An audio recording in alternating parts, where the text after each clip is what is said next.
Welcome back to the Mind and Money Podcast. I'm Val, a financial planner. And I'm Sherry, a financial coach. And today we're diving into entrepreneurship with ADHD and specifically for service-based businesses, charging and figuring out how to charge, what to charge, and how there's sometimes struggle to charge a certain value or to charge certain people, especially when it comes to people you know, and mixed in being like, I really love doing X. So if I charge Y, it feels weird because I just love to do it. Yeah. I love to do it. And I think it also is primarily around women. Probably. Primarily. So when meeting with a client, and it's that conversation of like, well, what do I even charge? Yes, there are sometimes you can glean an industry standard.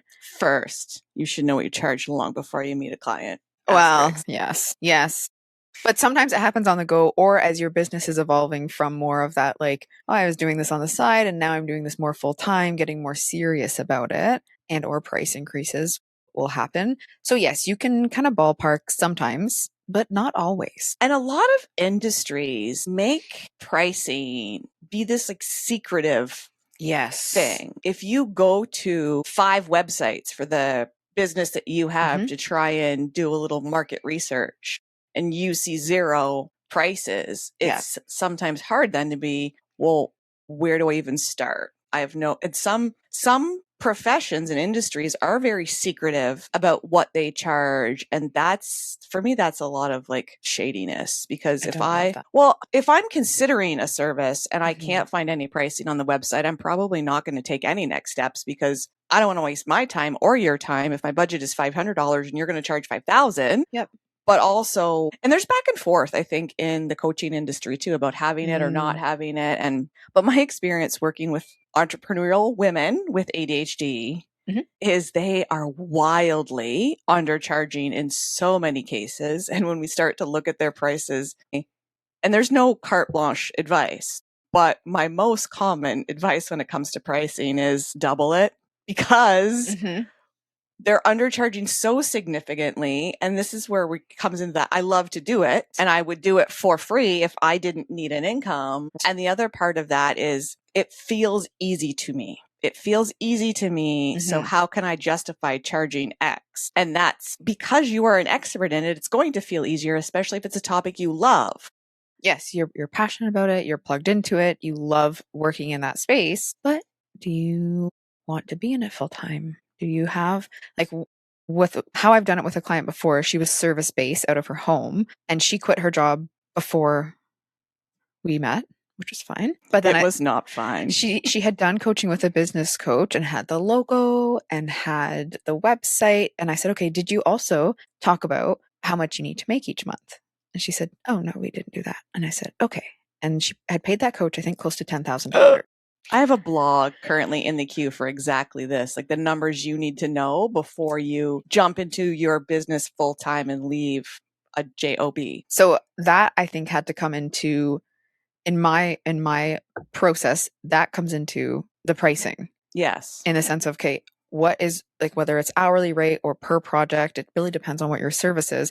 But what do you need to bring home to support this, to be financially okay? And to pay your business expenses and to save for taxes, which is a big one that so many, especially early entrepreneurs, don't do, but then also to pay yourself what you need to on the personal side. Yes. And on that personal side, there's usually a couple different levels to it. It's like, what are my basics? Yeah. Like good, better, best. Yeah. What do I need to pay myself to maintain status quo in my business? And then, how can I save a little bit and how can I focus on retirement are kind of those next levels. Sometimes there's savings if you had saved up, then how long do those savings last me as a supplement when I'm getting my business off the ground? Not always though. Having a runway is better than not. For sure. Having a runway. And some people might think it's ridiculous, especially if they're non-entrepreneurs listening to this, to be like, well, why does how much your rent or mortgage is impact how much you're going to charge me for my services? Like, that's fucked up. But it's not really, because we only have so much capacity and depending on the service we're providing, we're working with twice as many clients as we have the capacity to, the service we deliver is going to be really low quality. So how many hours do you have to do X in a week or a month? And then how many clients can you work with, or how many of the services you do can you provide? And then what does that pricing look like around there? But also, and this is all over online too, is that value-based pricing. How much value do you provide to your client or customer? And there's no concrete way to calculate that, but there's kind of two different services. It's like the service where I'm doing something for you and you're going to need me to do that for you forever. And there's a service where I'm helping you gain a skill and learn something, and that's going to have impact beyond our time working together, which to me have very different values. Because if I'm doing something for you, that relieves my time and my stress around that. But if you're like, it's like that you're teaching me how to fish. Yes. Then it's like it just continues to give. Yeah, it's going to have a long-term impact. And I just want to circle back real quick, even though this isn't the topic at hand, but that saving for taxes portion, the earlier you are in your business, because I recently came across somebody who was a previous coaching client when she was just shifting from employee to self-employed. Mm-hmm. And she's like, I love the little tidbits she sprinkles on me. One time I saw her, she's like, I have more money in my savings account than I've ever had before, Sherry. And I'm just like, and we said right from the get-go, it's like, save 30% of your top line revenue, no matter what it is, before you do anything else with it, designate an amount for taxes. And it's just very different. We kind of ran through the comparison. And if I were to work with somebody when they were just starting their business and they started putting away 30% right away, because there's some professions where, depending on your location, they're predominantly self-employed. And a lot of these professions, they kind of come out of the gate with the ability to make a lot of income. So think like massage therapists, hairstylists. There's like those. Right. You are the printer to print money. Yep. Your rate is typically what it is, because that's like, you'll be making $100 an hour. Yep. But if you go through year one and you get done year one and you earned $65,000 and you didn't put any money away for taxes, the cycle that I tend to see is then it's Q1, Q2 of the following year. And you're like, fuck, I owe the government for taxes. I owe $15,000, $20,000, $25,000. I'm going to work like a crazy mofo to earn that money so that I can pay the CRA off. But then that's kicking, you're increasing your income for that year, and then you're kicking that down the road. And when you get used to living off of your whole business revenue and not putting money aside for taxes, it's very hard to then just start putting 30% away, because your expectation is now here. Which is why we have to start at that personal side and go, what do you need? Like basic or good, better, best. And that typically, in my experience, is a bit of a reality check for the entrepreneur, the business owner. It's whether it's around spending or around, I need to bring that in. I need to save how much for taxes? Yes. Starting. And that brings us back out to, okay, I need to bring this home. Some of that needs to go to taxes. Some of that is business expenses. How much do I need to be charging? And I don't have 200 hours a week to be charging. Well, what I realized in working with entrepreneurs with ADHD is when they have that clarity, when they walk away going, I need to earn $10,000 a month to do all of the things and support myself on the personal side. Yep. Very quickly, they're like, okay, wait, hold my latte. I'm going to go figure out how to do this through a combination of new offers, price increases, increased capacity, having help come in. Like, there's so many ways that you can do that. It doesn't have to be all or nothing too. First, I meant to say this earlier. If you haven't done a price increase in at least the last 12 months, this is your sign. Yes. It's time. And the good thing is when you're an entrepreneur, you get to decide things. You get to decide, are you increasing prices only for new customers or clients, or are you doing it across the board for existing ones? And if you want to do it for existing ones, what does your contract say? Because you have a contract, right? Are you able to increase the price, or is there a commitment for X amount of time? But then also, if you do decide to do a price increase and that leaves you not being able to help some people that you feel really connected to help, Right. You can do a sliding scale for X number of clients a month. Like, it is your business. You get to decide what is best for you financially, but also mentally. If it feels like, oh my God, this client really can use my help and I really feel a connection to them, we've got a good vibe. If I'm going to work with one sliding scale based, like, you base that on whatever you want to. Maybe that's their income. Yeah, it's yours to create. When we're looking at the numbers, we want to just make sure it's realistic and you're not sinking your own ship and then having to go get a job which there's no shame in that either, if that's been something you've had to do. But if you're good at what you do and you have people looking for you, price accordingly so you can continue to do what you love. When it comes to the job part of it too, sometimes that's for benefits, but sometimes having a part-time job where you're X number of days a week or X number of hours a day, that can really help you with structure.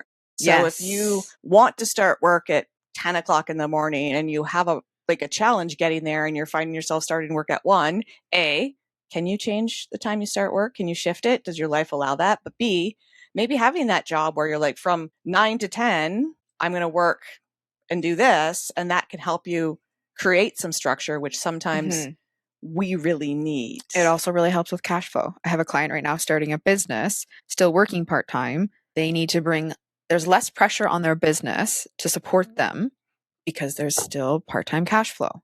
And it helps give their brain a bit of a break too. I show up when I'm an employee versus creating a business and being the boss. And having to have that creativity part of it all the time. But there's really a lot when it comes to pricing. One of the things I chat with a lot of other coaches, specifically financial coaches, about pricing and structures. And one of the things that we tend to default to, especially if we're coming from being an employee that was paid per hour, we tend to think about how much you're charging per hour, which is really something I encourage you to get away from, because as an entrepreneur, you might be spending 4 hours a day that are client facing, but there is so much that goes on beyond that.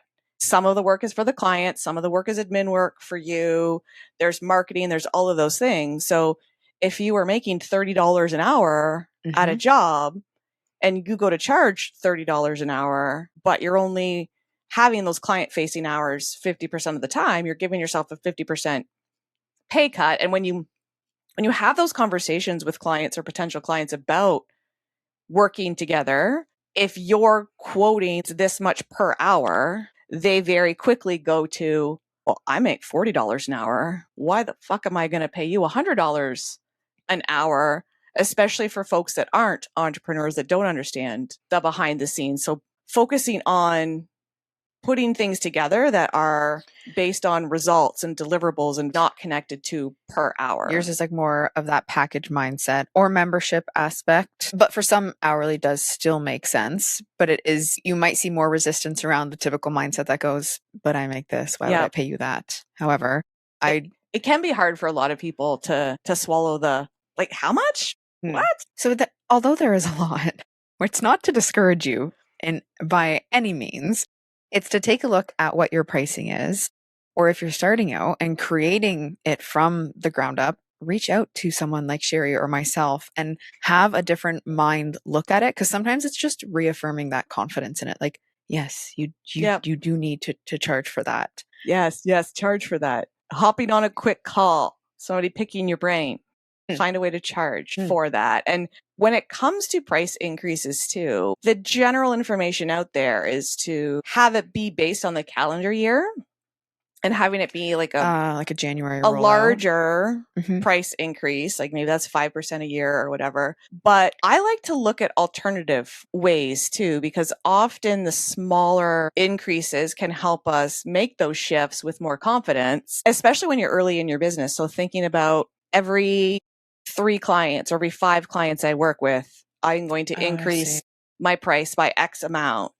And that can help us take it from a leap to a smaller step. Because if your goal is to double your pricing, if you go from where you are now to double right away, those first conversations you have with potential clients become a little more nerve-wracking. You might not have the confidence, but if you add 10% this time and 10% 2 clients from now, that can help you be more confident in those conversations. but can also create some administrative nightmares. Yes. That's what my brain does. My brain goes, I understand the system, but I need an across the board sort of thing. But it is whatever works for you, and it's however you can get there. Because to Sherry's point, that the more incremental building helps reaffirm your confidence. It's getting out of your own way. Because we can twist stories however we want. Because even if so say we increase our prices and then we have 5 conversations with potential clients and then none of them say yes. We're oh my gosh, we're charged too much. Even though maybe those 5 clients, you did not see a good fit, did not feel a good connection. The vibe was off. Yep. You didn't even want them to work be like, with. Oh my God, I raised my prices and now they're too high and nobody wants to work with me. That is the universe testing you. Because we find the stories that we want to find based on what's in our head, but sometimes we're so wrong. And if you look at it in other professions, lawyers or therapists, my therapist is $150 an hour. If I came across a therapist charging $50 an hour, I am curious as to why. Yes, you're like, is she going to fuck me up or is she going to help me at $50 an hour? Because there's certain things that I want a good deal on. And on our services, often we're giving good deals on things that don't need to be discounted because they are valuable. Sometimes we offer a discount so early because we're just like, it's normally this, but for you. And that's the challenge sometimes when it's friends, families, loved ones, somebody that we've had a connection with at some point in our life. We often think about, well, they're not going to pay my prices. Who are they going to think I am to charge this? So maybe I'll quote them a different price. Or we're justifying it. Oh, well, they spend this on this. So they'll definitely you're negotiating when it's like, you don't go to the grocery store and check out and go, oh, well, I spent this over here, so I'm not going to spend this. You're like, the price is the price. Do I agree with grocery prices? No, but that's not the point. But you're not going to argue the pricing with the big corporations. So why are you negotiating on their behalf, even though they haven't asked? Like I recently had a situation where somebody very unexpectedly that I like, they're in my life, but they're not a big part of my life. I don't know them super well. They started talking about working together and I immediately went to, oh my God, if I tell them my prices. And I did it so backwards. Because it was someone in your life? Sorry? Yeah. We had that first and also because it's like I was really thrown for a loop because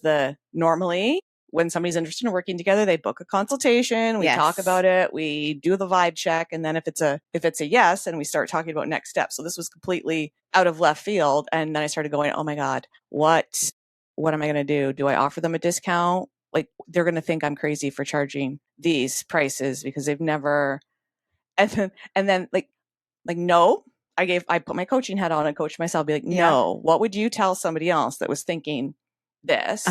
So then I put the offer out there and they're like, woo, that's a lot. That's an investment. Like, they're like, but this is what I need. I know this is what I need. And I'm just like, good. Also, because it's somebody that I've got that connection to, there's probably going to be times when I'm over delivering a little more than I do for somebody who I'm meeting with, like virtually.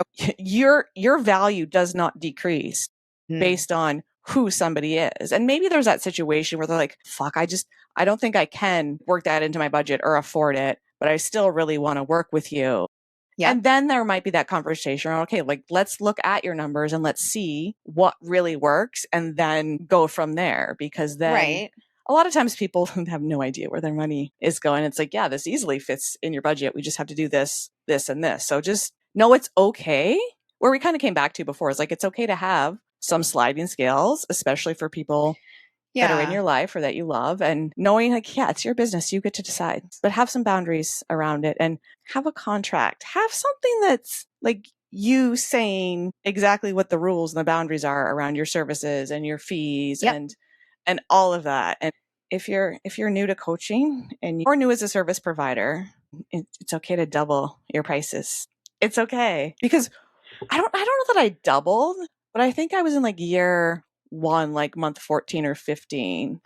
And I started getting some mentoring and taking some programs and did a pretty significant price increase. And it felt like an unlock because people were doing the work more. They were having better results because they were doing the work more. And it comes down to them being more invested. So if paying $50 for therapy Yes. versus $150 for therapy, even if there's a no-show, pay the full fee, it's less financially impactful to miss a $50 session than a $150 session. Yep. It is prioritized differently. Yep. Because of the prices. Like if you have a laptop that costs $200 and one that costs $2,000, you're going to treat them a little differently and feel differently if you smash one versus the other, because definitely you're invested differently. So whatever you do, whatever product or services you're providing, it is valuable, even if it feels especially if it feels really easy to you. Yes, that's because you are an expert. You spend time in it. You love it. You learn about it. Price accordingly. Own your expertise. Yes. So quick action items. Look the last time you increased prices and put a date on the calendar or put some metrics in place for when you will do the next one. And then if it's not a date, be sure you've got a system to track that. And if it is a date, put a reminder in your phone or in your calendar. And I like to have a price increase plan that is several steps out. So if you're going to increase every January 1st, what is it going to be next year and the year after and the year after? Because the further out you plan, the less emotionally attached you are to it. And then when you get then you're just following the steps. Yep. You're like, oh, I'm following the steps. January 2028, these are going to be my prices. So rates go up. Because past me made this decision, and who am I to question them? Yes. So we are glad you've been here exploring and talking about price increases as an entrepreneur with ADHD. And please share this with a friend who needs to see this. And dear God, don't ask your friends who are running businesses, especially if they're full-time in their business, for a discount. Maybe there's an exchange in there some way, but if there's an exchange, that's different though. But also be really cautious with that as an entrepreneur, because sometimes that can come back and bite you in the ass. So here's your sign to have a price increase. Plan for it. And we will see you next time on the Mind and Money podcast.